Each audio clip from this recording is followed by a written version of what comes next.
How to log in with Discord token.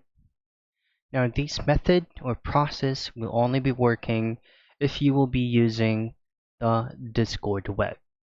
So let's just go ahead and close this Discord client right here.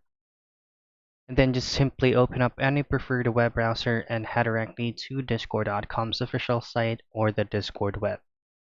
All you have to do next is just click on the three dots located at the top right portion of your browser. Now hover your mouse to more tools and access developer tools.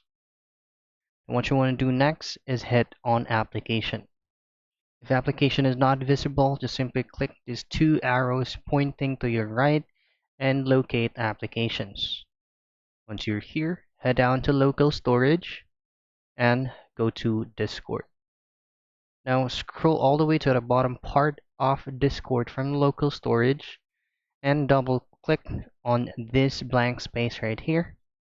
Type in token, and then on the right portion of the tab, the empty tab, is just simply type in or paste your Discord token.